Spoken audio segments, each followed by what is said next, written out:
Kuliah umum yang disampaikan oleh Ketua Kopertais Wilayah 11 Kalimantan, Bapak Profesor Dr. Haji Mujibur Rahman, MA.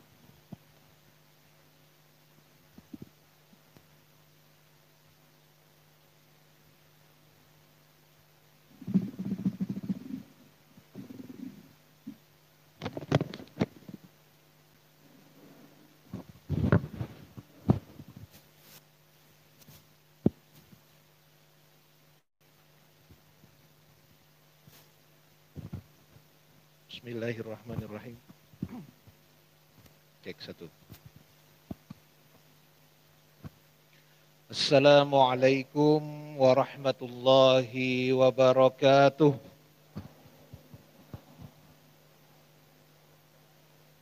Alhamdulillah. Wassalatu wassalamu ala sayyidina Rasulillah Muhammad ibn Abdullah wa ala alihi wa sahbihi wa man tabi'ahu huda. Subhanaka la ilma lana illa ma 'allamtana innaka antal alimul hakim. La haula wa la quwwata illa billahil aliyyil azim. Qala rabbi shrah li sadri wa yassir li amri wahlul 'uqdatam min lisani yafqahu qawli, amma ba'd. Yang ulun hormati Ketua Umum Yayasan Pondok Pesantren Darussalam, yang ulun hormati Rektor Institut Agama Islam Darussalam, Bapak Profesor Dr. Haji Abdul Hafiz Ansari, MA. Yang ulun hormati juga para Wakil Rektor 1, Pak Fauzan, Wakil Rektor 2, Pak Kozwini, Wakil Rektor 3, Pak Izzuddin, para dekan, tadi ada Dekan Tarbiyah, Syariah sama Febi ya, yang hadir, para dosen dan juga seluruh para mahasiswa-mahasiswi yang ganteng-ganteng, yang cantik-cantik, meskipun tidak kelihatan karena ditutup masker, yang saya banggakan dan saya muliakan. Pertama saya mengucapkan terima kasih atas kehormatan yang diberikan kepada saya untuk menyampaikan studium general pada sore hari ini. Ini satu kebanggaan dan satu kebahagiaan bagi saya bisa bertemu dengan para guru kita yang mulia di Darussalam ini, dan juga bertemu dengan para mahasiswa, para santri atau mahasantri dari pondok pesantren yang kita banggakan ini.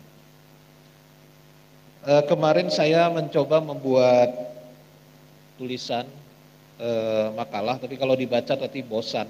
Nanti mungkin makalahnya bisa dibagikan oleh panitia secara elektronik, filenya nanti bisa dibaca sendiri.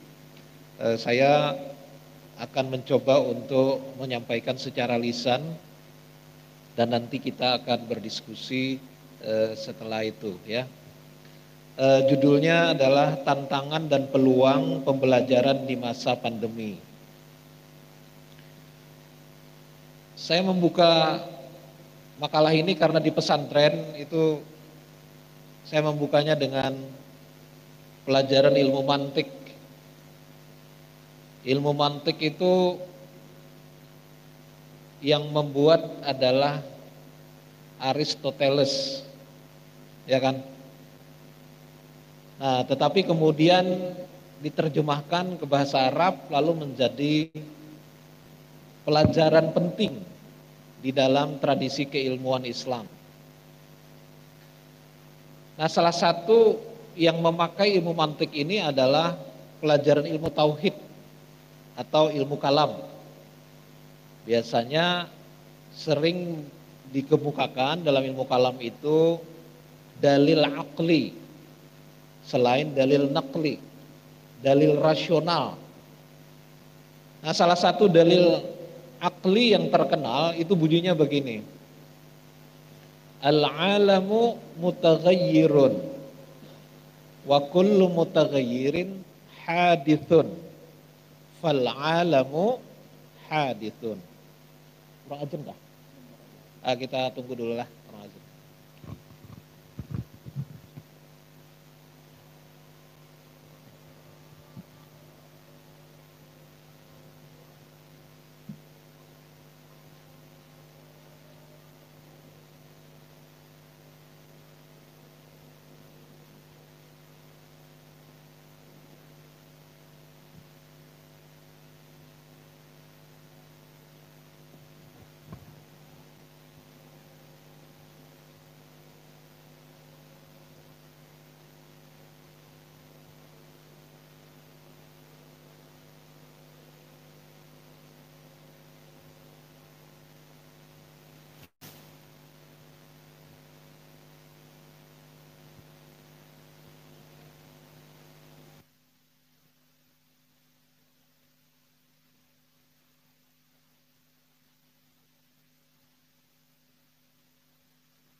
Baik, kita lanjutkan ya. Jadi dulu orang mengatakan bahwa alam ini baru atau baharu, ya kalau bahasa Melayunya itu baharu karena alam ini berubah-ubah. Kalau penceramahnya orang Alabiu itu ditambah lagi yang kada baharu teh lapas. Itu tahu lah teh lapas lah. Oh, teh tawar. Ini kada dana orang Alabiu udah paham. Saya ingin mengatakan begini bahwa perubahan adalah sesuatu yang alamiah sebenarnya dalam kehidupan kita. Nah, perubahan itu memang ada yang sifatnya alamiah dalam arti tidak terlalu cepat, biasa-biasa saja ya. Misalnya kita hari ini sore, nanti malam, besok pagi lagi, itu seolah ya biasa sajalah gitu kan, antara siang dan malam itu. Tetapi ada perubahan yang begitu mengejutkan kita. Kita tersentak oleh perubahan itu. Nah, yang tersentak ini yang membuat kita kadang-kadang panik. Ya. Entah itu kita tiba-tiba misalnya tertabrak orang atau apa, itu kan terkejut kita, tersentak. Dalam kehidupan umat manusia di muka bumi ini, dalam sejarah peradaban umat manusia, perubahan itu semakin cepat, semakin sering menyentak, itu ketika kemajuan sains dan teknologi itu dicapai oleh manusia. Sains dan teknologi itu memiliki dua keistimewaan. Ya. Yang pertama adalah speed, kecepatan, dan yang kedua adalah power, kekuatan. Teknologi bisa melipat gandakan kecepatan dan kekuatan kita untuk melakukan sesuatu. Kalau saya tidak pegang mikrofon ini, saya harus berteriak keras dan belum tentu suara saya kedengaran sampai ke belakang. Ya kan? Tapi karena ada teknologi ini, maka kekuatan suara saya berlipat-lipat. Itu keistimewaan dari teknologi. Nah, ini membantu kita tetapi juga membuat perubahan dalam kehidupan kita itu begitu cepat. Dulu misalnya orang dari hulu sungai ke Banjarmasin naik perahu, naik kapal atau jukung. Itu berhari-hari baru nyampe. Setelah ada mobil, ada sepeda motor, hanya sekian jam sampai ke Banjarmasin. Ya, kalau kita mau ke Jakarta lebih jauh lagi. Dulu hanya naik kapal laut. Kalau naik kapal laut berapa hari baru nyampe. Naik pesawat 1,5 jam saja udah nyampe di Jakarta. Ya kan? Ini kepercepatan yang terjadi di dalam kehidupan kita. Nah, saudara-saudara, ketika kita memasuki era revolusi industri keempat saat ini nih, yang kalau kita pakai istilah itu dari Klaus Schwab adalah Presiden World Economic Forum. Nah, dia mengatakan bahwa kita memasuki revolusi industri keempat berkat adanya teknologi digital. Yang paling akrab dengan kita adalah handphone atau ponsel, ya, telepon seluler. Sekarang ini dengan ponsel itu kita bisa melakukan banyak hal dengan mudah, cepat, dan murah juga. Kita bisa berkomunikasi, bisa mengirim video, bisa mengirim suara, kita bisa bertransaksi, bisa membeli apa saja asal ada duitnya aja, ya kan? Kita bisa belajar dan seterusnya. Dan koneksinya ke seluruh dunia. Nah, ini saudara-saudara adalah satu perubahan yang tidak pernah dialami oleh generasi sebelum kita. Makanya disebut oleh para pakar itu dengan istilah disruption atau disrupsi.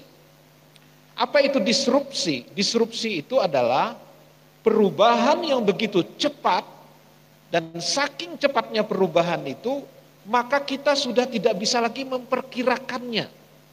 Apa yang akan terjadi besok? Sulit sekali.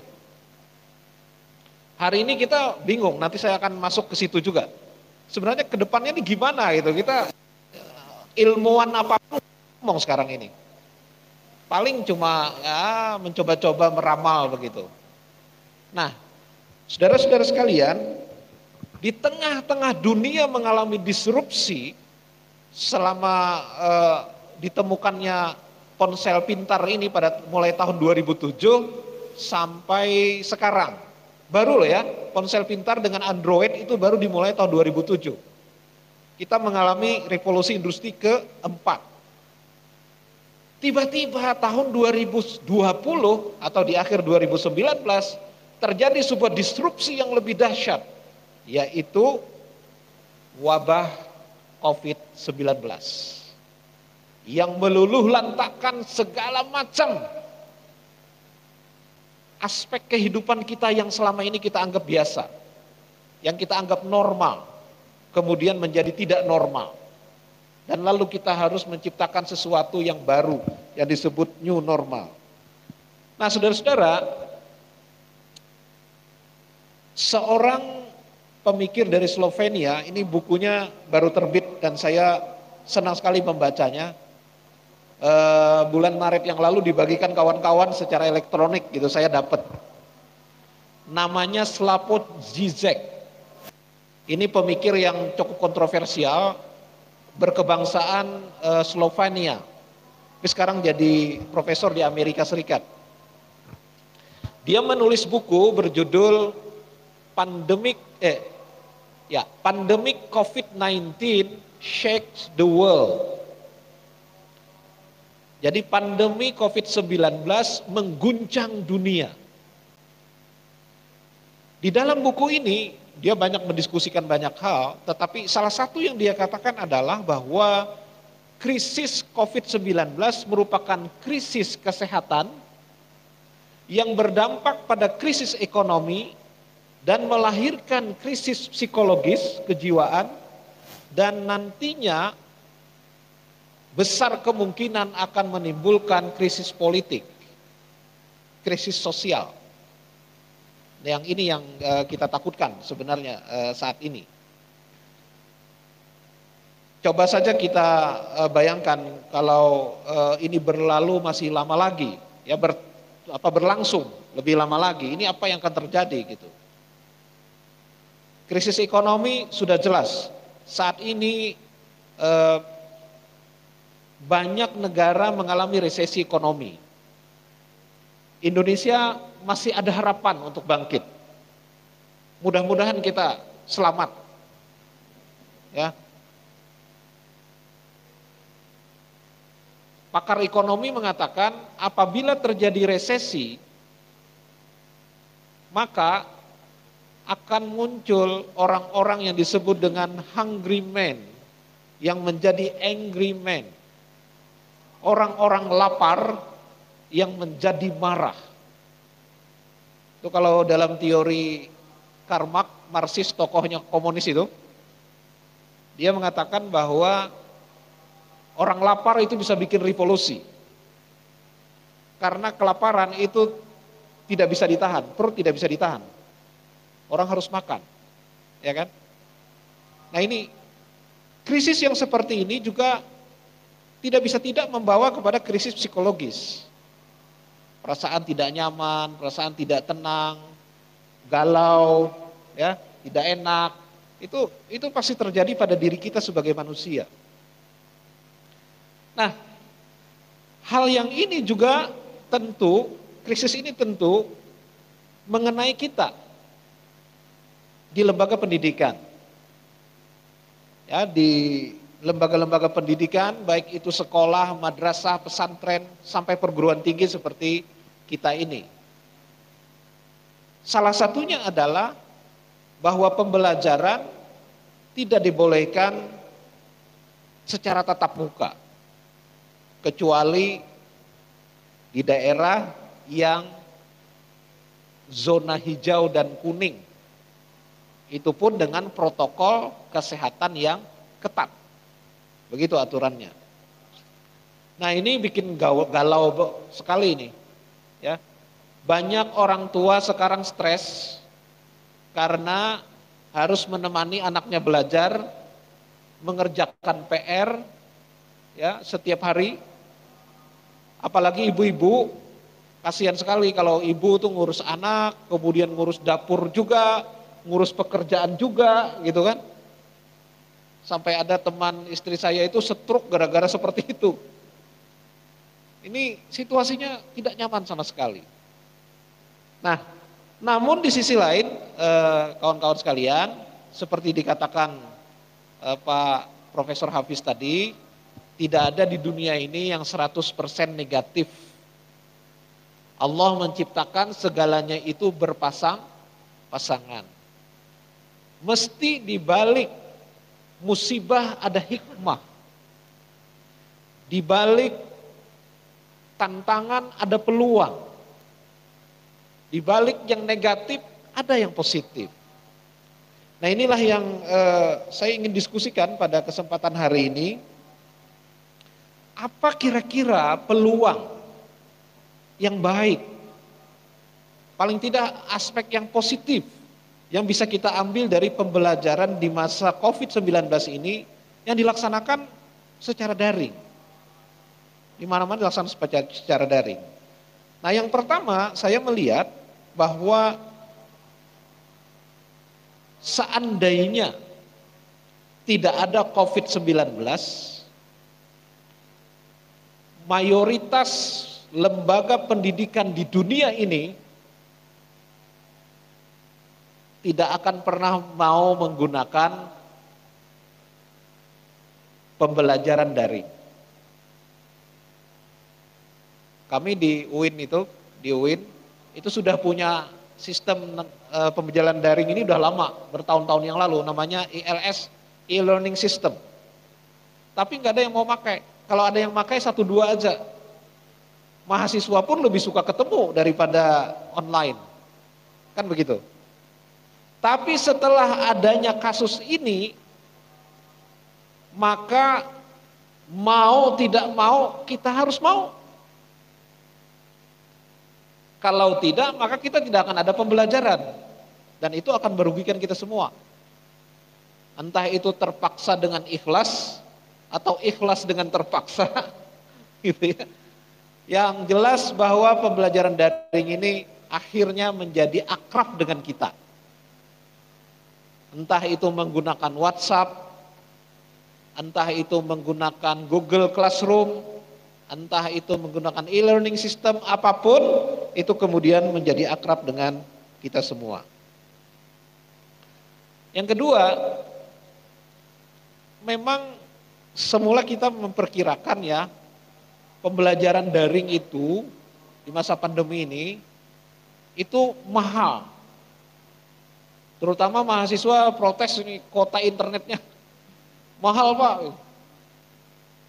Saya itu nyaris di demo selama bulan Ramadan yang lalu dan setelah itu, dan sampai ada gerakan mosi tidak percaya pada rektor.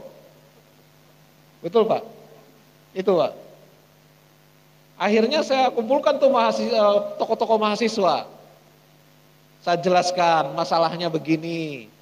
Saya bisa kasih uang untuk pulsa, tetapi prosesnya tidak cepat. Satu, pemerintah memotong anggaran sampai 11,4 miliar anggaran UIN itu diambil. Kedua, usul perubahan anggaran itu harus persetujuan Jakarta. Dan lama sekali berbelit-belit.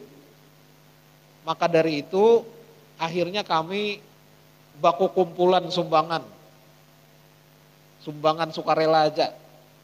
Ya alhamdulillah banyak yang menyumbang. Nah tapi sekarang, semakin terasa ternyata murah sebenarnya pembelajaran daring itu. Pertama, mahasiswa tidak perlu biaya transportasi. Tidak perlu ke kampus, tidak perlu beli bensin, ya kan? Di rumah aja. Uang jajan pun nggak perlu, ya kan? Banyak mahasiswa sekarang berhenti bayar kos. 1 bulan kos itu bisa 500.000, 250.000. Lumayan kan? Ya udah dibelikan pulsa aja gitu kan. Jadi sebenarnya ya tidak mahal-mahal amat gitu, malah bisa murah. Yang paling terasa murahnya ini adalah ketika ramainya dilaksanakan webinar, seminar online. Masya Allah, murah sekali. Murahnya gimana? Pembicaranya tidak perlu datang. tidak perlu kita ongkosi pesawatnya ke sini, ya, tidak perlu dikasih konsumsi. Bahkan banyak pembicara mau gratisan, banyak.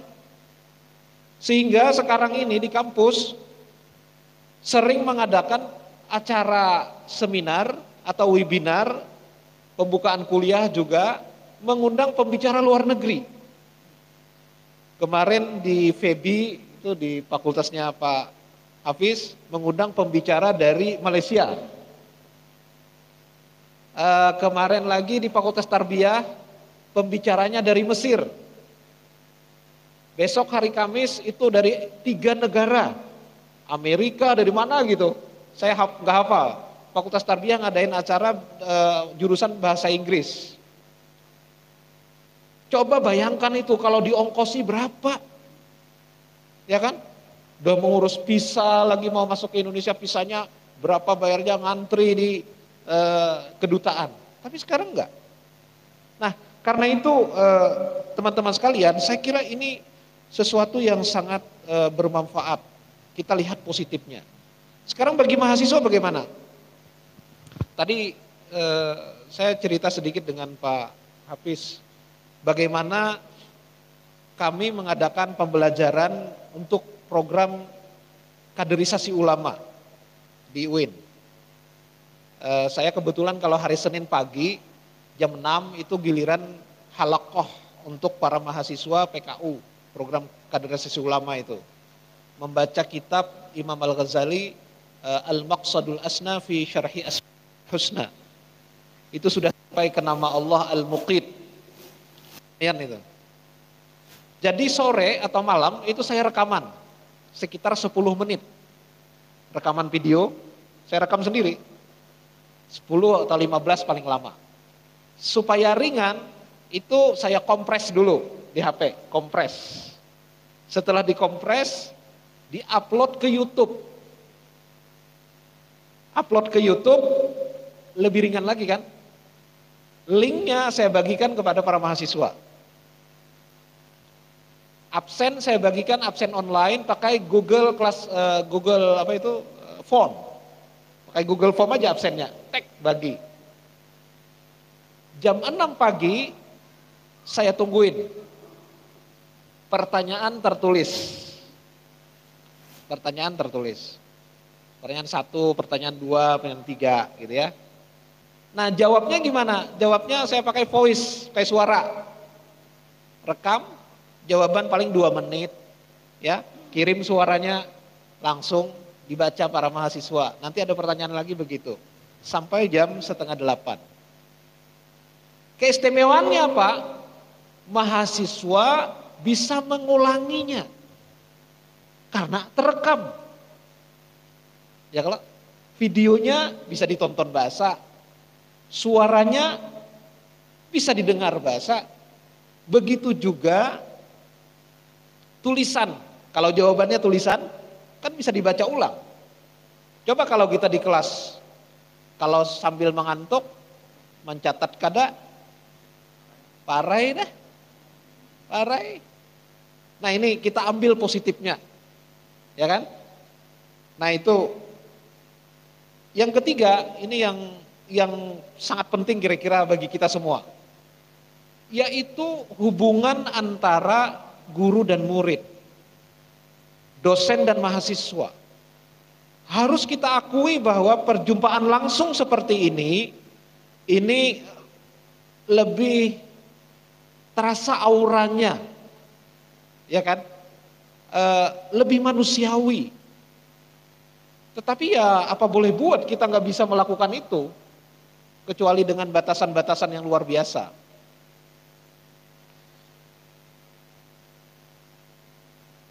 Nah, bagaimana kita melihat posisi ini secara positif? Menurut saya salah satu yang positif dari sini adalah mahasiswa semakin memiliki kesempatan untuk belajar secara mandiri. Ini penting ini.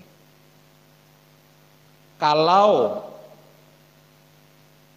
SMP, SMA, sanawiyah, aliyah, itu wajar aja lah, sangat tergantung kepada guru. Tapi kalau mahasiswa, itu harus lebih mandiri dibanding para siswa. Harus rajin mencari informasi, sumber-sumber bacaan dan sumber-sumber ilmu pengetahuan secara mandiri. Ibaratnya itu kalau siswa itu makan itu disuapi, ya kalau mahasiswa nih bisa memasak saurang, bisa menyuap saurang. Nah itu mahasiswa tuh. Ini lamun kada bisa memasak saurang, jangan jadi mahasiswa. Kira-kira begitu. Nah begitu juga dalam hal belajar, perjumpaan dengan dosen yang terbatas itu harus mendorong Anda semakin mandiri dalam mencari ilmu pengetahuan. Nah ini sebenarnya adalah kecenderungan alamiah yang ada pada diri kita sebenarnya, yaitu bahwa kita tuh kalau semakin dewasa, apalagi pada usia seperti Anda, itu muncul daya kritis yang tinggi. Ya. Nah, daya kritis yang tinggi itu karena kita selalu ingin mencari. Nyala api di dalam hati Anda untuk terus mencari itu, ini saatnya ini disalurkan. Ya, disalurkan agar Anda bisa belajar secara mandiri. Apalagi dalam bidang ilmu kita ini. Jadi kalau bidang ilmu keagamaan, ilmu sosial, ilmu kemanusiaan yang memahami tentang hakikat manusia, salah satu yang sangat penting adalah kita harus banyak membaca. Harus banyak membaca. Membuka wawasan. Itu beda dengan orang ilmu pasti. Ya, kalau ilmu fisika, kimia, biologi itu rumus-rumus saja ya kan? Laboratorium masuk, ya sudah. Tapi kalau kita yang bidang ilmu agama ini, bidang ilmu sosial ini, kita harus banyak membaca. Kalau tidak, kita tidak akan menguasai dan tidak akan menjadi orang yang berwawasan luas di bidang keilmuan kita. Nah, maka ini adalah kesempatan bagi Anda untuk mengembangkan kemandirian. Nah, di sisi lain mungkin ada yang bertanya, Pak, kalau gitu guru nggak penting dong? Oh, tidak begitu. Ya, bimbingan guru, bimbingan dosen itu tetap sangat penting. Karena beliaulah yang memiliki kompetensi, otoritas, kewenangan, keilmuan.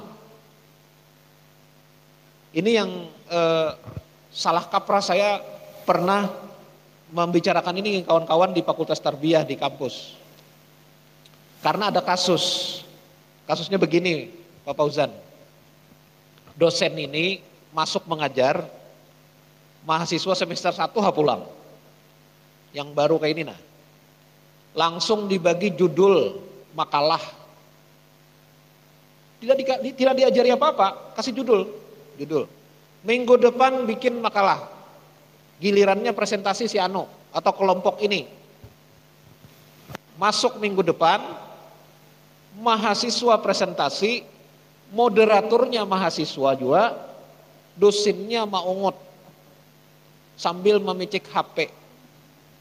Lalu taguring. Dosen nang taguring ini tadi dipoto mahasiswa. Jadi fotonya tuh Pak Hafiz saya disampaikannya ke ulun. Nah, ini salah menerapkan teori. Memang ada teori namanya student centered learning. Pembelajaran yang terpusat pada mahasiswa. Tapi maksudnya bukan seperti itu. Bukan kemudian dosennya guring. Nah, contoh yang ulun alami ini adalah waktu kuliah tadi di Kandangan Dalam tadi. Jadi waktu kami kuliah di Kanada itu, dosen memang mendorong mahasiswa untuk belajar mandiri dengan cara memberikan tugas yang cukup banyak kepada kami. Ya mahasiswa pasca panglah, kada mahasiswa S1. Waktu itu kami satu kelas itu masuk 2 kali seminggu, karena 3 SKS. Sekali masuk wajib meresum dengan catatan kritis 2 artikel jurnal ilmiah. Tiap kali masuk, bayangkan ente seminggu 4 bahasa Inggris pulang. Ya. Membuat makalah untuk presentasi 2. Pokoknya minik tadi Bang. Itu karena orientasinya adalah mahasiswa harus belajar mandiri. Tetapi dosen tidak lepas tangan. Semua tugas kami itu dipariksa sidin. Diberi catatan. Tak tinggal koma lawan titik aja dicatat sidin. Ini komanya kurang. Ini titik. Oh ini bagus. Ditulis bagus. Ikam harus membaca buku ini lagi. Ada catatannya. Di akhir tuh catatannya berpanjang lagi. Makalah ini sangat bagus. Karena itu nilainya A. Mau dikasih A. Atau makalah ini kurang. Dikasih B. Gitu. Lalu semua tugas itu dikembalikan kepada mahasiswa. Nah ini saya kira yang benar itu seperti itu. Kalau kita kan tugas mahasiswa mungkin dikilani aja nih berapa kilan nih. Nah ini jadi kembali kepada itu tadi, peran guru itu tetap sangat penting. Ya, meskipun tadi saya katakan bahwa keterbatasan COVID-19 ini membuat kita tidak bisa tatap muka. Kemudian yang kedua, ini pengalaman juga yang menarik. Waktu saya S3 di Belanda, itu yang membimbing dosen senior, Profesor Martin van Brunsen dan Profesor Karel A. Steenbrink. Sebenarnya 2 orang ini gurunya Pak Alfani Daud. Pak Alfani Daud itu guru saya, sama Pak Hafiz guru saya gitu. Jadi gurunya guru gitu. Tuh hal bener kan. Yang saya heran, ketika saya ujian disertasi,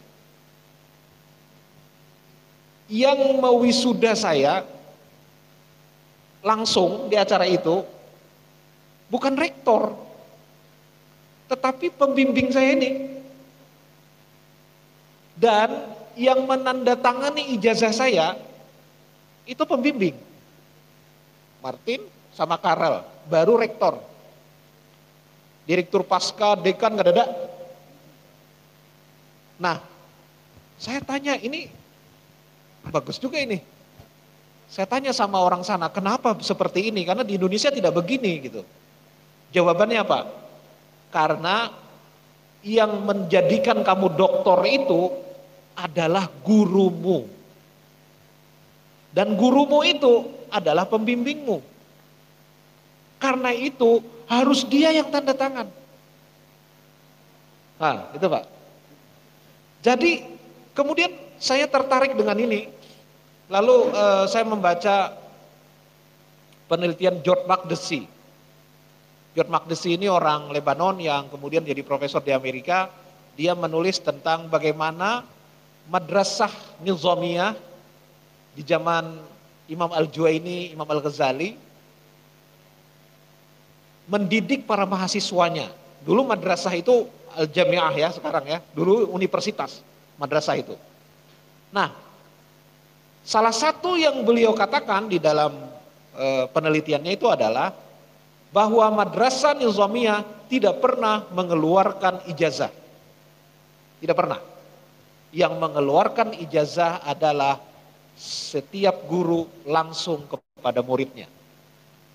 Nah inilah saya kira yang bertahan sampai sekarang di Martapura, di pesantren-pesantren, guru meijazahkan kitab atau amalan kepada murid.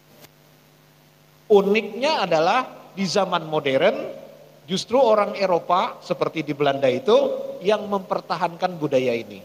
Sehingga ijazah pun ditandatangani oleh guru kita. Nah karena itu kawan-kawan sekalian, saya tidak mengatakan bahwa peran guru tidak penting, sangat penting. Tetapi dalam keterbatasan ini, pertama, malayudraku kulluh, layutraku kulluh. Kalau apa yang tidak bisa kita dapat semuanya, ya jangan dibuang semuanya. Argumen saya yang lain untuk terkait dengan guru ini begini. Di dalam tasawuf, orang-orang sufi itu percaya bahwa kita bisa berguru melalui mimpi. Atau melalui alamul khayal, alamul mithal, alam antara. Alamul mithal itu alam antara alam gaib dengan alam nyata. Itu alamul mithal. Contohnya mimpi. Suatu mimpi lah. Nah, kan ada misalnya perempuan bermimpi digigit ular. Mimpi digigit ular itu adalah simbol di alam khayal. Lalu dibawa ke tuan guru, ditakoni tuan guru, "Guru ulun tam mimpi digigit ular." Ujar guru, "Berarti ada orang nang hendak berdatang." Nah, itu tafsirnya. Bah itu guru ini menakoni pulang, "Berdarah lah ikam nyer semalam." Dapang guru ejan. Mun kada jisim bisa kada jadi orang berdatang. Tapi jadi ulun picik-picik keluar darahnya. Jadi itu alamul mithal. Ya. Sekarang media elektronik, ya, media elektronik itu sebenarnya mirip dengan alamul mithal, alam citra-citra. Dia tidak hadir, tetapi juga hadir sekaligus. Hadir sekaligus absen. Coba kalau sampean melihat video, ini orangnya ada kah kada ada kah? Padahal kan ada tiap, padahal kan kada ada bepender. Ya kalau lah. Nah, itu seperti anak saya dulu waktu kecil, saya tanya, "Kamu mau nggak masuk TV?" Dia bilang nggak mau, saya nggak mau masuk TV. Kenapa tidak mau? Takut tidak bisa keluar. Nah, ini karena dia belum bisa memahami alamul mithal itu, ya. Nah, karena itu kalau kaum sufi bisa ketemu guru di alam mimpi, ya kita yang sufi yang berbeda ini, kita ini sufi juga tapi suka film, ya. Kita bertemunya di dunia citra-citra melalui media. Jadi itu saya kira tidak ada alasan bagi kita untuk menganggapnya tidak berguna atau menganggapnya seperti tidak hadir guru kita itu bersama kita. Dia tetap hadir tapi melalui media elektronik, ya. Nah, sekarang saya lanjut.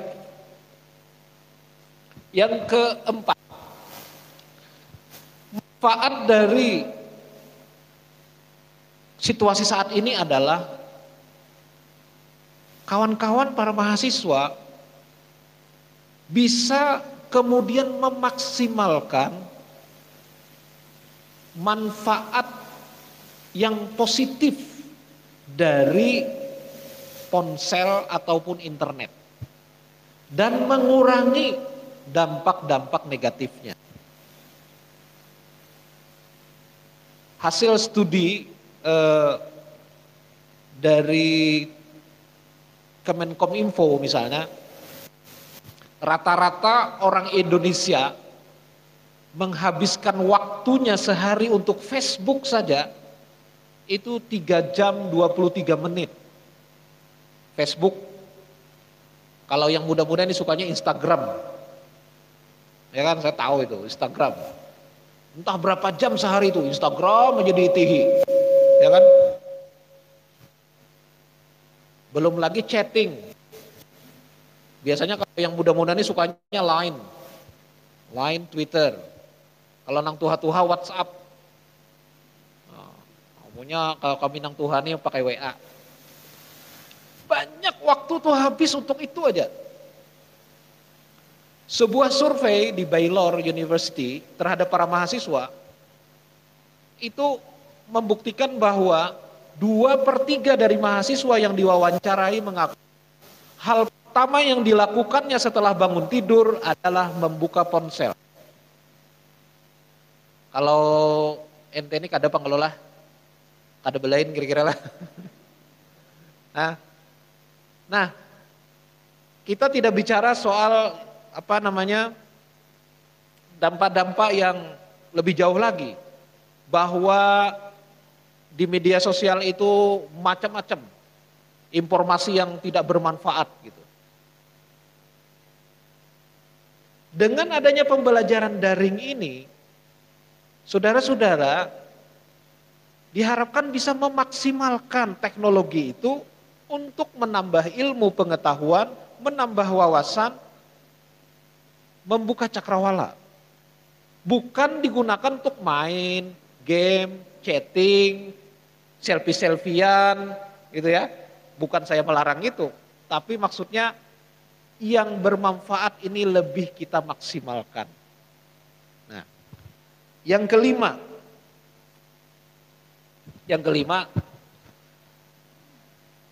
kalau ada pembelajaran daring ini dilaksanakan, maka kita akan benar-benar diuji apakah kita manusia yang disiplin atau tidak. Jadi ada mahasiswa mengirim kepada saya pada saat selesai pembukaan kuliah di UIN kemarin, itu daring pembukaannya, ada tertangkap kamera dari ribuan mahasiswa yang mengikuti kegiatan itu, orangnya berselimut, ada kameranya, berselimut di kamar mendengarkan kuliah umum. Ya itu masih mending lah, ya kalau lah maunya mendengarkan. Tapi mungkin ada saja yang sudah koler, ada juga yang melihat hadir atau kada hadir, ya kan? Dihilangkan videonya, fotonya, ngarannya aja lagi, selesai sudah. Nah, di sini kita akan diuji. Diujinya apa? Kalau kita bisa berdisiplin dalam situasi seperti ini, maka disiplin itu bagi Anda semua akan menjadi karakter. Ya, disiplin itu ada disiplin budak, ada disiplin orang merdeka. Kalau budak itu kalau tidak ada ancaman, tidak ada yang ditakuti, dia tidak disiplin. Tapi kalau orang yang merdeka, al-ahrar, dia akan berdisiplin bukan karena takut pada siapa-siapa, tapi karena sadar bahwa kedisiplinan itu penting untuk dirinya sendiri. Jam 6 pagi pembelajaran daring, ya kan? Nyaman mengaruh memadar masih yang subuh, ya kan lah. Nah, tapi kalau orang yang bersemangat belajar tidak mau, dilawan itu kantuk. Nah disinilah saya kira peluang bagi kawan-kawan semua untuk melatih diri, karena begini, ini penting yang dikatakan oleh, saya lupa itu nama ahli pendidikan karakter itu, Thomas Lickona. Nah Thomas Lickona itu mengatakan begini, diri kita ini, pembentukan diri kita itu dimulai dari pikiran. Pikiran itu kan karena ada ilmu, ada wawasan, lalu ada pikiran. Pikiran itu akan melahirkan perkataan dan tindakan. Kita mengatakan apa, kita berperilaku seperti apa, itu tergantung kepada pikiran kita.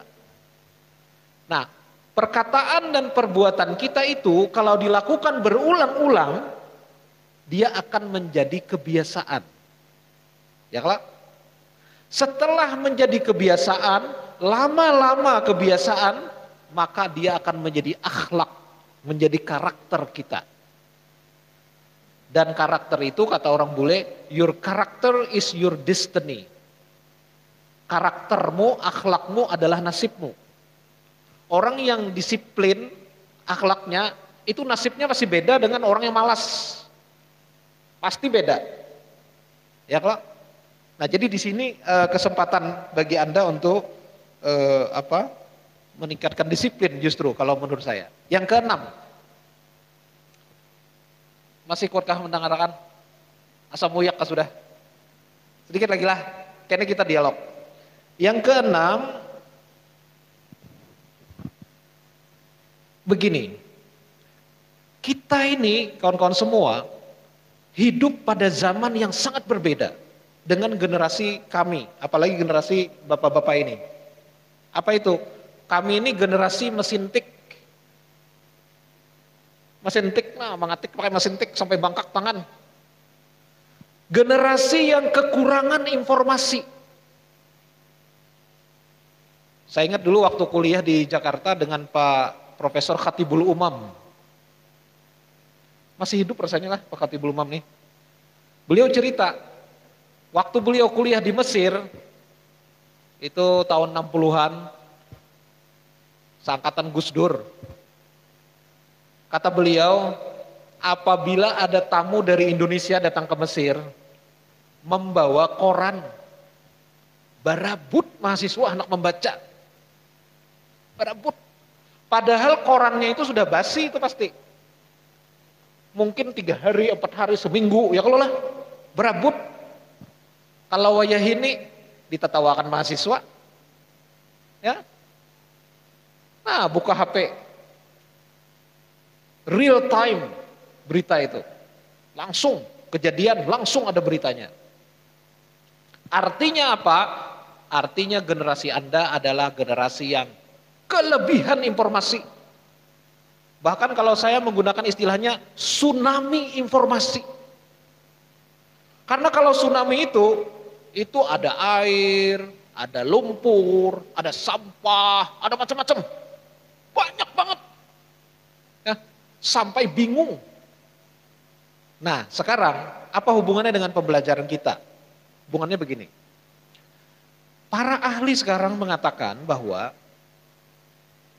bukan zamannya lagi kita mengajari para mahasiswa bahkan siswa tentang materi saja. What to learn. Apa yang mau kita ketahui. Itu tidak terlalu penting sekarang. Sebab ada profesor yang maha tahu bernama Google. Jadi kalau ada pertanyaan, tanyakan ke Google, jawabannya banyak benar. Harap bananya menjawab. Ya kalau lah. Nah. Karena itu, maka yang penting saat ini adalah bukan what to learn, tetapi how to learn. Bagaimana caranya kita bisa menguasai ilmu itu? Caranya itu yang dipelajari. Kalau kita di pesantren itu biasanya ilmu alat, belajar nahu, sorob, mupradat, ya kalau lah. Pas haul guru tani semalam di Alpalah, ulun diminta juga sebagai alumni ceramah kepada santri-santri. Jadi ulun kisahkan, kebetulan ada guru ulun Ustadz Alpian Nur kalau pian tahu. Dulu waktu ulun di pesantren itu, Ustadz Alpian Nur itu mengajari kitab nahu namanya Qatrun Nida. Ujar Sidin, Ustadz Alpian Nur ini tamatan Bangil, dari Pamangkih ke Bangil Sidin. Ujar Sidin, ikamlah pelajari nahu nina, supaya ikam kawa membaca kitab gundul. Ini jangankan nang gundul, nang gondrong aja kada bisa. Ayah apa? Supaya ikam kawa bisa membaca kitab gundul, meskipun kitabnya itu ujar Sidin langsung turun dari langit. Oh itu bahasanya Ustadz Alpian. Ulun ingat mana itu. Nah kenapa ini how to learn? Bagaimana kita belajar dengan adanya ilmu alat itu, maka kita akan bisa menguasai. Sekarang salah satu ilmu alat yang sangat penting, bahasa Inggris. Jangan ini bahasa Inggris bahasa orang kafir aja. Ini malaikat karena di akhirat bertanya bahasa Arab juga ada bahasa Inggris. Jangan kayak itu. Hah? Hah? Ini alat ini, penting ini. Kuasai. Yang kedua adalah Kita perlu mempelajari kalau ilmu, bidang ilmu itu, apa metodologinya, apa teori-teorinya, dan bagaimana kita bisa menerapkan teori itu lebih penting daripada informasi-informasi yang sebenarnya bisa kita dapatkan dari Google. Nah, sekarang saatnya saudara, karena sering bermain-main dengan HP, mencoba mengembangkan diri. Cara belajar yang benar itu seperti apa? Mulai cara mencari informasi yang benar, yang bisa dipercaya, yang tidak hoax. Ya, ini hasil survei kami di kampus semester lalu. Salah satu masalah mahasiswa kami adalah tidak pandai mencari sumber-sumber belajar elektronik yang andal. Maka Anda harus tahu, misalnya kalau belajar ilmu fikih, kira-kira buku-buku yang bisa dicari secara elektronik itu apa aja? Jurnal ilmiah. Sekarang dengan jurnal itu gratis, online. Ya. OJS ngarannya online journal system. Itu gratis. Gratis. Tapi Anda harus tahu jurnal itu seperti apa, nama jurnalnya apa. Tanya di Google, keluar judul-judulnya itu. Itu sumber-sumber yang bisa dipercaya. Ini how to learn tadi. Ya. Kalau misalnya nggak tahu terjemahan, nah gimana itu? Mulai Google Translator sampai menggunakan kamus elektronik. Kan kamus elektronik ada sekarang. Kamus Besar Bahasa Indonesia elektronik, kamus bahasa Inggris, bahasa Arab, bahasa apa aja ada. Inilah how to learn ini yang terus dikembangkan. Ya, bagaimana Anda mempelajari sesuatu. Oke, kemudian lanjut. Yang ketujuh, yang terakhir. Ini yang terakhir.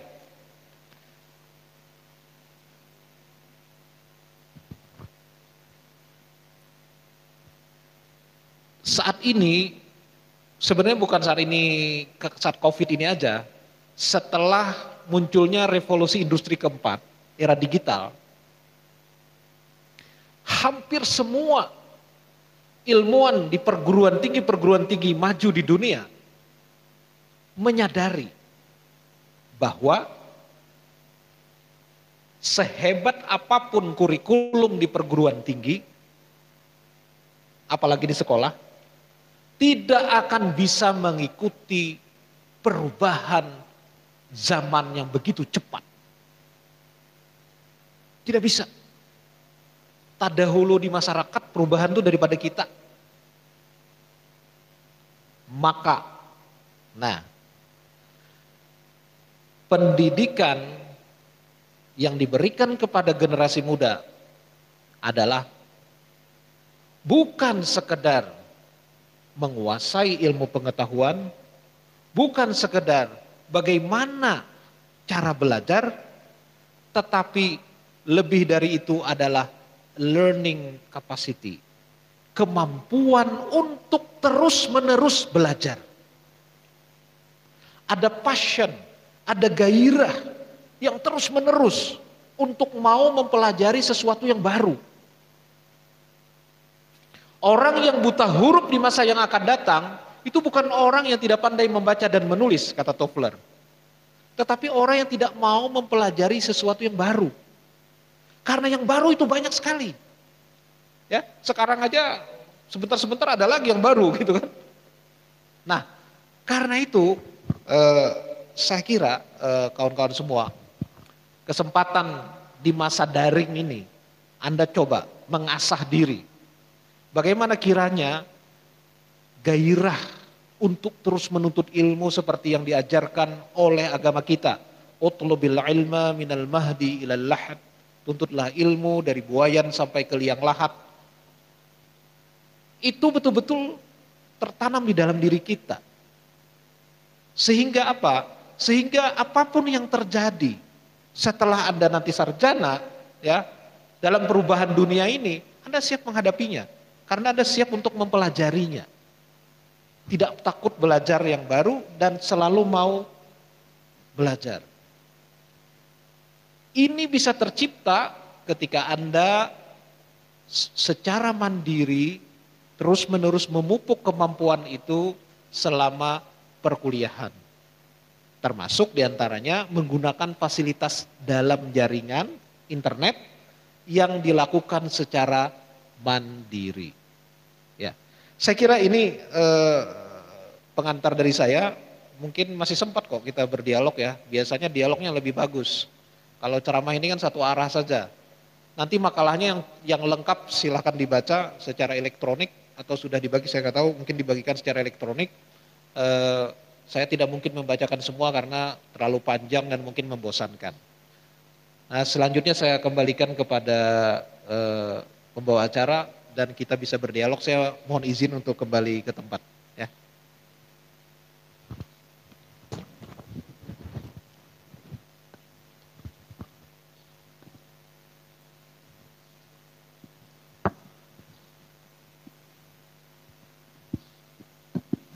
Terima kasih. Sekarang kita masuk kepada tanya jawab. Dipersilahkan kepada mahasiswa-mahasiswi untuk bertanya. Dua dulu.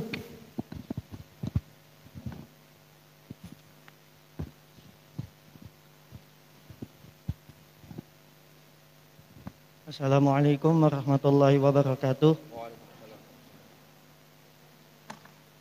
Perkenalkan, nama ulun Muhammad Ferdi Syafaat. Ulun memiliki 2 pertanyaan. Kan mahasiswa itu memiliki sifat kritikis yang membawa sebuah perubahan. Pertanyaan pertama, kan setiap mahasiswa itu memiliki sifat beda-beda. Ada yang cuek, ada yang peduli, ada yang peneliti, cakap. Apakah ada cara untuk meningkatkan sifat kekritikan seorang mahasiswa? Yang kedua, kan sebuah kritik ini seperti sebuah pendapat dalam otak yang diucapkan. Sedangkan sebuah perubahan itu adalah sebuah gerakan, bukan sebuah pendapat yang cuma diucapkan. Pertanyaan yang kedua, bagaimana cara membuat sebuah kritikan itu menjadi sebuah perubahan? Hanya ini pertanyaan ulun minta maaf. Wassalamualaikum warahmatullahi wabarakatuh.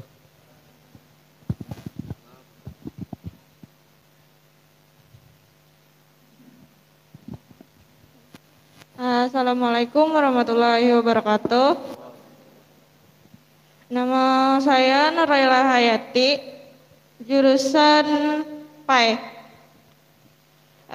Seperti yang kita dengarkan penjelasan dari Bapak Rektor tadi, selain belajar yang dapat kita lakukan secara mandiri, bagaimana cara mahasiswa untuk menghadapi dunia perkuliahan yang akan atau baru dijalani dalam kondisi pandemi sekarang ini? Kemudian pertanyaan yang kedua, bagaimana cara seorang guru untuk mengatasi keluhan-keluhan dari orang tua mengenai pembelajaran atau dalam konteks mengirim tugas yang tidak mengerti dengan soal atau tugas yang diberikan kepada siswa. Terima kasih. Wassalamualaikum warahmatullahi wabarakatuh.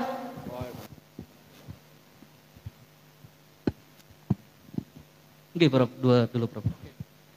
Makasih. Wah, bagus-bagus nih pertanyaan. Jadi pertama ya Pak Saudara Syafaat ya, Muhammad Syafaat.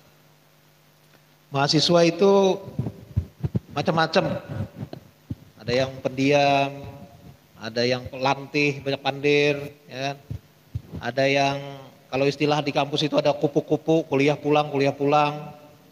Ada yang aktivis, aktif di organisasi sana sini, macam-macam kelakuannya. Ya Karena macam-macam itu jadi rame kita kan. Dengan keragaman teman-teman kita itu kita merasa semarak. Tapi ada satu hal yang penting. Ini yang ingin saya bagikan dengan kawan-kawan.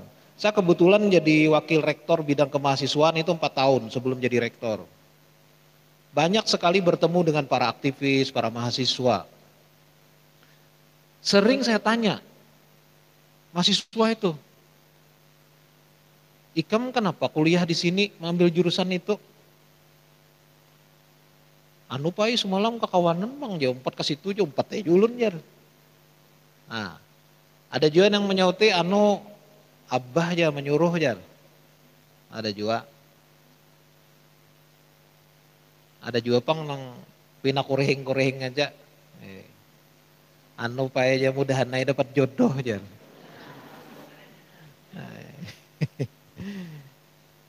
Jadi ini masalah. Ini masalah. Anda harus tahu cita-citanya apa. Kalau belum tahu, dicari tahu. Ya. Karena problem ini maka kemudian saya membuat satu program di kampus itu, di asrama WIN itu. Ada 2 program sebenarnya saya bikin dan alhamdulillah ini dapat respon yang sangat positif bagi para mahasiswa. Bahkan di masa daring ini, selesai kemarin pembelajaran daring saya dapat feedback dari para mahasiswa, laporan dari pengelola Mahat, itu yang puas itu tinggi sekali angkanya dan sangat puas. Programnya begini, namanya Setting Goal Training. Ini mungkin bisa dilaksanakan di sini dengan cara yang agak berbeda, yang penting tujuannya sama. Setting Goal Training ini adalah program latihan untuk mengajak mahasiswa menentukan cita-citanya. Entah nang pendiam, entah nang pamadir, nang aktivis, terserahlah. Kamu tuh cita-citanya mau ngapain kuliah di sini? Dirumuskan sendiri, tapi dengan diskusi dulu, ya. Ada pemandunya gitu ya, ada guide-nya diskusi. Setelah dirumuskan tujuan itu, kemudian disuruh menyusun rencana. Nih semester 1 nih berat aneh. Aku nih semester 1 kira-kira nih hendak napa nang digawi. Oh mengambil mata kuliah apa ini sudah dipaketakan. Oke ini. Dah. Aktifkah kena di organisasi? Oke organisasi apa PMII? Oke. Mun semester 1 tuh jangan hendak jadi ketua dulu. Kalau ini semester 1 cita-cita jadi ketua mah kelajuan. Ya kalau lah, nah jadi disusun itu nah rencana tuh. Kalau perlu semester berapa tamat, KKN, PPL, itu direncanakan semua. Ya, bahwa nanti saudara tidak bisa mewujudkan cita-cita itu soal lain. Lebih baik saudara punya cita-cita yang jelas ketimbang kada jelas. Betul kada? Nah, jadi harus jelas, jangan gaje, gak jelas. Nah, nah kemudian yang kedua, ada program yang saya bikin namanya Success Story. Ini unik juga nggak ada di tempat lain, kami bikin sendiri itu. Waktu itu rapat dengan para dosen psikologi. Akhirnya program ini juga disenangi para mahasiswa. Apa itu? Ini kan Darussalam ini kan banyak orang-orang berhasil, alumninya. Yang diundang tuh nang ta'anum bae. Nang parakloninya, nang kira-kira selisihnya tuh 5 tahun aja gitu. Kami undang, atau 10 tahun paling jauh. Lalu ada talk show. Talk show ini menceritakan jatuh bangun perjuangan si alumni ini tadi. Sampainya berhasil, umpamanya jadi anggota DPR kayaknya kan. Jadi apa, itu pasti kan pernah gagal, pernah sulit, kuliah bahari kayak apa, itu kan. Mungkin kayak kisah Pak Hafiz tadi, orang Mbah Hafiz orang kada ya kan, tapi karena ingin berhasil, nah semangat. Cerita-cerita itu sangat menginspirasi.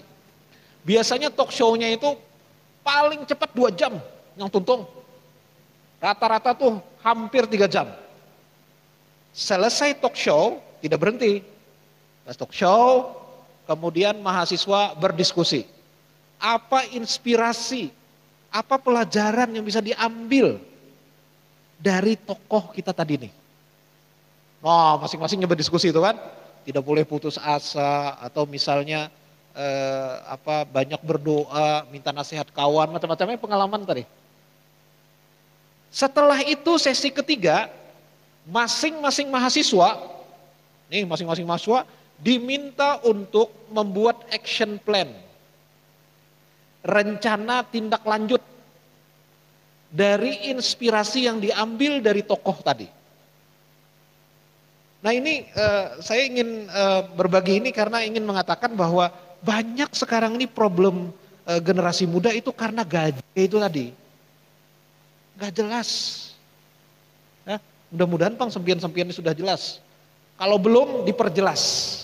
Kalau samar-samar diperjelas. Ya, supaya semangatnya tinggi. Nah itu.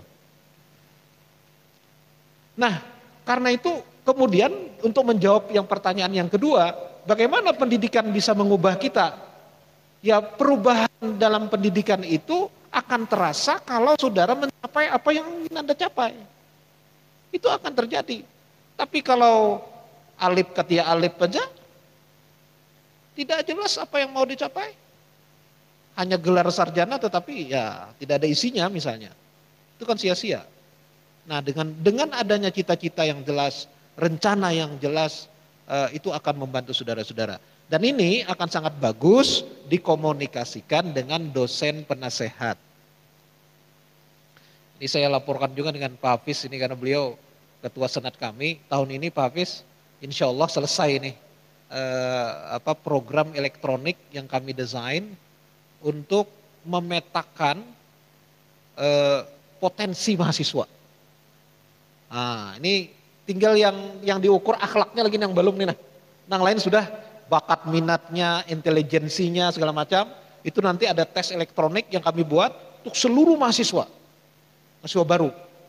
Nanti hasilnya ini kita bawa ke asrama tadi, Ma'had Al-Jamiah, dan juga untuk para dosen penasehat. Nah yang tadi itu bagus dipandirakan lawan Pak dosen. Ulun ini kira-kira menurut sempian kayak Pak, nah ulun hendak kayak ini, nah bagus itu. Jangan dosen penasehat itu bila hendak kuliah semester hanya datangi minta tanda tangan. Nah itu kan kada bepandir tahu-tahu moha. Kayak apa? On peguruan bepandir baik-baik. Nah, ada tuh nasihat sidin. Karena orang tua nih banyak pengalaman sudah. Ya kan? Nah dengan demikian maka Anda akan sukses ya. Pertanyaan dari Hayati. Bagaimana nih menghadapi kuliah di masa pandemi ini? Pertama begini, asumsinya adalah kita dalam keadaan darurat. Ya. Jadi supaya hati itu jangan terlalu galau, rasakan bahwa ini adalah sementara. Muntah tarusan kayak ini kedepan juga kita. Ya kan? Karena sekarang ini lagi diupayakan vaksin. Ya kalau lah mudah-mudahan vaksinnya lakas. Nah, keluar vaksinnya lekas, kemudian kita bisa kembali beraktivitas. Nah dalam keadaan sekarang kita terima ya kenyataan. Kalau ibarat takdir itu kita terima ya takdir. Ya kalau tapi tetap berikhtiar memaksimalkan apa yang mungkin. Nah salah satunya adalah yang tadi saya sampaikan dalam ceramah, bagaimana kita memaksimalkan potensi yang mungkin kita lakukan dalam pembelajaran daring semasa COVID-19 ini.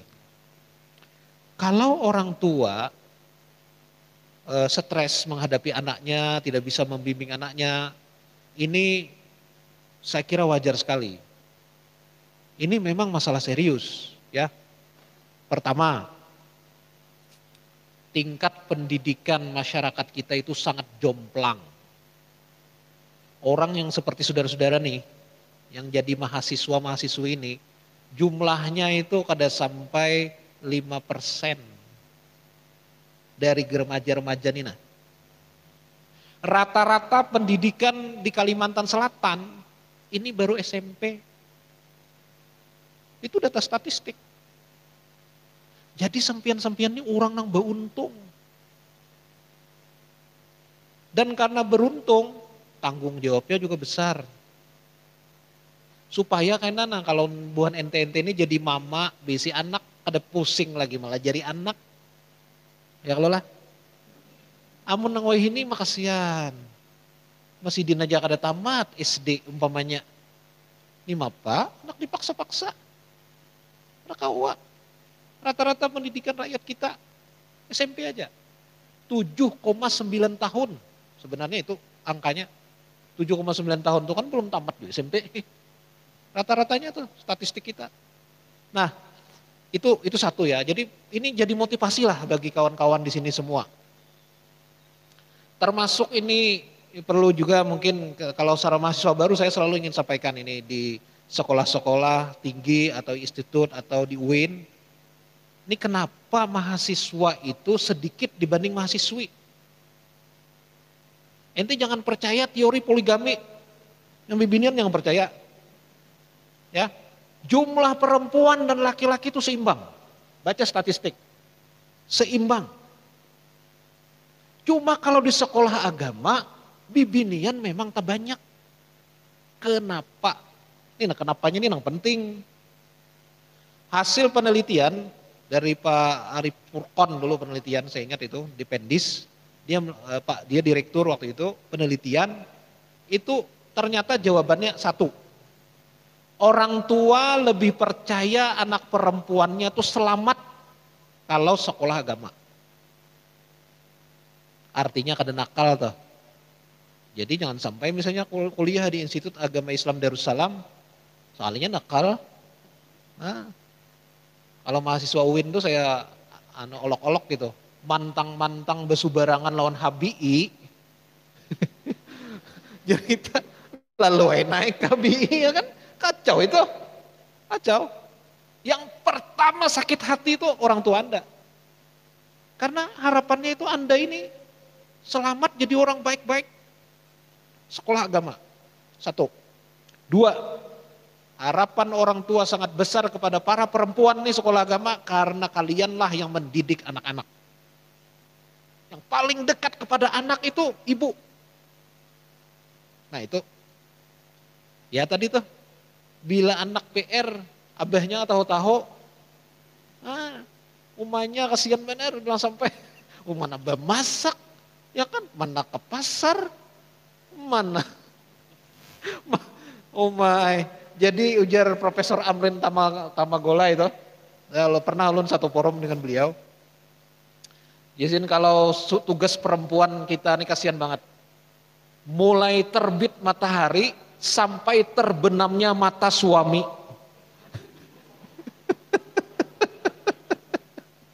Itu luar biasa itu. Jadi ya teman-teman perempuan ini, para mahasiswi ingat itu.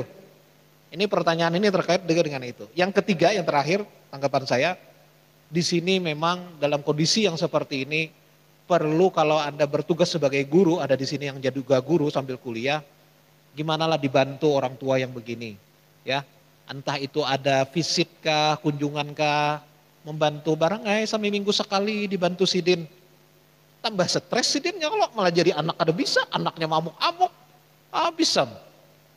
Nah jadi ini kita memang yang namanya pembelajaran daring ini bukan harga mati. Ya kan? Kayak ini kan kada daring nih. Istilahnya ada di dalam pendidikan itu blended learning. Ya kalau blended learning itu artinya gabungan antara pembelajaran tatap muka dengan pembelajaran jarak jauh. Nah, itu bisa juga dilakukan sebagai solusi. Jangan dibiarkan aja. Maka di sini komunikasi antara orang tua dengan sekolah, dengan madrasah itu sangat penting, ya. Boleh kalau ada lagi.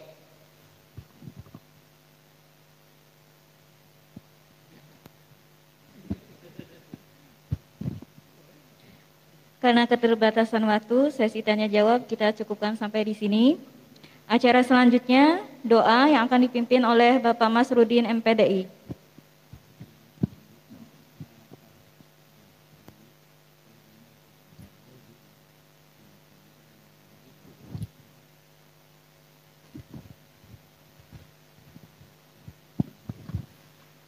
Assalamualaikum warahmatullahi wabarakatuh. Bismillahirrahmanirrahim. Al-Fatihah bil qabul wa tamami kulli su'li wa ma'amala salah sya'ni zahiran wa batinan fid din wa dunya wal akhirah. دافعة لكل شر جالبة لكل خير لنا ولأحبابنا ولوالدينا ولمشايخنا في الدين مع اللطف والعافية وعلانية أن الله ينوّر قلوبنا وقوالبنا مع التقى والهدى والعفاف والموت على الإسلام والإيمان بلا محنة ولا امتحان بحق سيد ولد عدنان ولكل نية صالحة ولحضرة النبي محمد صلى الله عليه وسلم. الفاتحة. بسم الله الرحمن الرحيم الحمد لله رب العالمين الرحمن الرحيم مالك يوم الدين إياك نعبد وإياك نستعين اهدنا الصراط المستقيم صراط الذين أنعمت عليهم غير المغضوب عليهم ولا الضالين آمين. بسم الله الرحمن الرحيم الحمد لله رب العالمين اللهم صل على سيدنا محمد وعلى آله وصحبه أجمعين. اللهم انفعنا بما علمتنا وعلمنا ما ينفعنا وزدنا علما والحمد لله على كل حال ونعوذ بالله من أحوال أهل النار. اللهم إنا نسألك فرجا قريبا وصبرا جميلا ورزقا واسعا ونسألك العافية من كل بلية ونسألك تمام العافية ونسألك دوام العافية ونسألك الشكر على العافية ونسألك الغنى عن الناس ونسألك السلامة من كل سوء ولا حول ولا قوة إلا بالله العلي العظيم. ربنا آتنا في الدنيا حسنة وفي الآخرة حسنة وقنا عذاب النار. وصلى الله على سيدنا محمد وعلى آله وصحبه وسلم. الحمد لله رب العالمين. Wassalamualaikum warahmatullahi wabarakatuh.